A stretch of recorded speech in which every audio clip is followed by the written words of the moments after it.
देशमा रहेको अथाह जलस्रोत नेपाली सिब एवं लगानी उपयोग गरी राष्ट्रमा जलस्रोतको विकास गर्ने हेतुले 2067 सालमा युनिभर्सल पावर कम्पनी लिमिटेडको स्थापना भएको हो।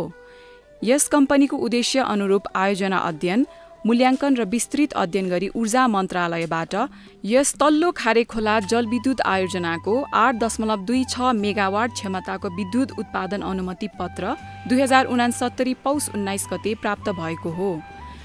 थप जडित क्षमताको 2.74 मेगावाटको लागि 2071 पौष 23 गते अनुमति प्राप्त भई विद्युत खरिद बिक्री सम्झौतामा संशोधन गरी 11 मेगावाट कुल जडित क्षमतामा विद्युत खरिद बिक्री सम्झौता भएको हो। दोलखा जिल्लाको गौरीशङ्कर गाउँपालिकामा अवस्थित यस तल्लो खारे खोला जलविद्युत आयोजनामा खारे खोलाको जलस्रोतलाई उपयोग गर्दै 11 मेगावाट क्षमताको विद्युत उत्पादन गर्ने लक्ष्य लिई यस आयोजनाको निर्माण कार्य अगाडि बढाइएको छ। उक्त जलविद्युत आयोजनाबाट उत्पादित विद्युत शक्ति नेपाल विद्युत प्राधिकरणको प्रसारण लाइनमा आबद्ध गराउन यस जलविद्युत आयोजनाबाट 4.8 किलोमिटर लामो 132 केभी प्रसारण लाइन नेपाल विद्युत प्राधिकरणको सिङ्गटी सबस्टेसनबाट जोडिनेछ।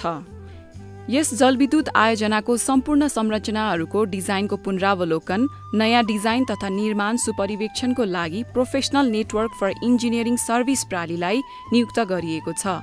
उक्त कम्पनीले आयोजनाको headworks, penstock pipeline, power house र ट्रान्समिसन लाइनको डिजाइन गरिसकेको छ। यस जलविद्युत आयोजनाको सप्लिमेन्ट्री आइई गर्नको लागि इन्भाइरोमेन्टल सर्भिसेस नेपाललाई कन्सल्टेन्टको रूपमा नियुक्त गरिएको छ। उक्त कन्सल्टेन्ट कम्पनीले 132 केभी प्रसारण लाइनको EIA को प्रतिवेदन तयार पार्ने कार्य गरिरहेको छ। यो 2073 सालको कार्तिक महिनादेखि हामीले चाहिँ हेडवर्क्स निर्माण कार्य सुरुवात गरेका छौँ र अहिले हाम्रो निर्माण कार्य सञ्चालन भइरहेको छ।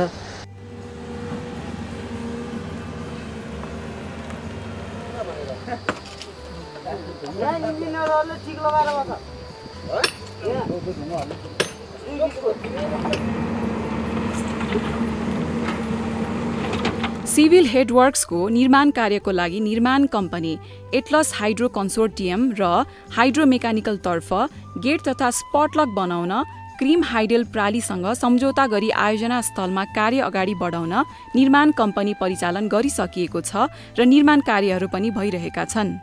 पेनस्टक पाइप बनाउनको लागि भारतको steel company Jindal steel and power लिमिटेडसँग स्टिल पाता खरिद गरिएको छ। हाइड्रो मेकानिकल निर्माण company north hydro and engineering प्रालीसँग यस जलविद्युत आयोजनाको लागि आवश्यक स्टिल पाता वीरगञ्जको सुक्खा बन्दरगाहबाट आयोजना स्थलसम्म ढुवानी गर्ने तथा पेनस्टक पाइपको फेब्रिकेसन, इरेक्सन, टेस्टिङ र कमिसनिङ गर्ने सम्बन्धी सम्झौता गरिएको छ। उक्त सम्झौता बमोजिम सम्पूर्ण स्टिल पाता आयोजना स्थलमा ढुवानी भइसकेको छ र निर्माण कार्य अगाडि बढाउन नर्थ हाइड्रो एन्ड इन्जिनियरिङ प्रालीद्वारा आयोजना स्थलमा वर्कसप स्थापना गर्ने कार्य भइरहेको छ। साथै स्टिल पाताहरूलाई पाइप बनाउनको लागि काट्ने कार्य भइरहेको छ। पाइपलाइनको सिभिल निर्माण कार्यको लागि मस्टिङदेवी राप्ती हाइड्रो जेवीसँग ठेक्का सम्झौता सम्पन्न भइसकेको छ। उक्त सम्झौता बमोजिम पेनस्टक अलाइनमेन्टको सर्वे भइरहेको छ। यस्तै इलेक्ट्रोमेकानिकल निर्माण कम्पनी फ्लोबेल एनर्जी प्राइभेट लिमिटेडसँग आयोजनाको सम्पूर्ण इलेक्ट्रोमेकानिकल उपकरणहरूको डिजाइनिङ, निर्माण, जडान, टेस्टिङ र कमिसनिङ गर्ने कार्य सम्बन्धी सम्झौता गरिसकेको छ।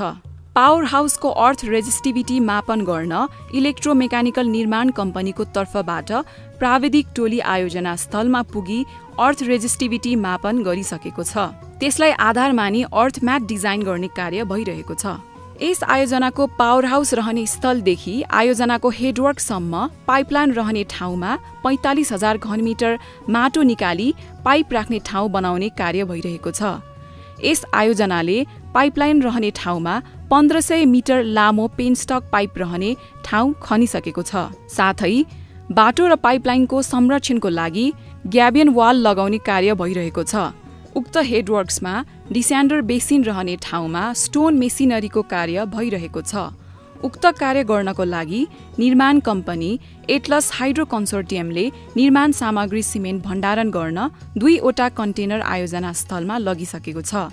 यस आयोजनाले निर्माण गर्ने सम्पूर्ण संरचनाहरूको बीमा गरिएको छ।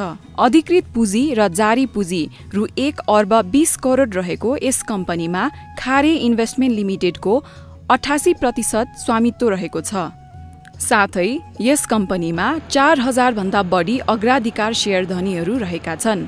अग्राधिकार शेयरमा रु 96 करोड 87,69,800 शेयर लगानी भएको छ। आयोजना स्थल वरिपरि स्थानीय जनताहरूको सामाजिक उन्नतिको लागि नवज्योति निम्न माध्यमिक विद्यालयलाई आर्थिक सहयोग गर्दै आइरहेको छ। 2074 वैशाख 26मा 60 रोपनी जग्गा खरिद गरी नेपाल सरकार जिल्ला वन कार्यालय दोलखालाई हस्तान्तरण गरिसकेको छ। यस आयोजनाको वित्तीय व्यवस्थापन बैंक अफ काठमाडौँको अगुवाईमा सम्पन्न भएको हो। सो ऋण लगानीमा बैंक अफ काठमाडौँ नेतृत्वमा Kumari bank limited, Janata bank limited, Sanima bank limited, Machhapuchchhre bank limited, Laxmi bank limited र कैलाश विकास बैंक लिमिटेड रहेका छन्। आयोजनाको व्यवस्थापनमा CEDB हाइड्रो फन्ड लिमिटेडले सघाइरहेको छ। आयोजनाको निर्माणमा सहायक आयोजना प्रबन्धक 1 जना, लेखा तथा प्रशासनमा 4 जना, इन्जिनियर 8 जना र जनसम्पर्क अधिकृत 1 जना गरी जम्मा 14 जना कर्मचारी कम्पनीको तर्फबाट कार्यरत छन्। तल्लो खारे खोला जलविद्युत आयोजनालाई तोकिएको समयमा नै निर्माण सम्पन्न गर्न प्रतिबद्ध भएर लाग्ने निर्माण कम्पनीहरूलाई धन्यवाद ज्ञापन गर्दै आगामी दिनहरूमा पनि यस्तै साथ र सहयोगको अपेक्षा गर्दछौँ। यसको निर्माण गर्नमा अहोरात्र जुट्दै आएका कर्मचारीलाई समयमा नै काम सक्नुहुन अनुरोध गर्दै धन्यवाद व्यक्त गर्दछौँ। स्थानीय जनता, बुद्धिजीवी तथा सरोकारवालाहरूलाई यहाँहरूको सहयोगको लागि धन्यवाद ज्ञापन गर्दछौँ र आगामी दिनहरूमा पनि यस्तै साथ र सहयोगको अपेक्षा गर्दछौँ।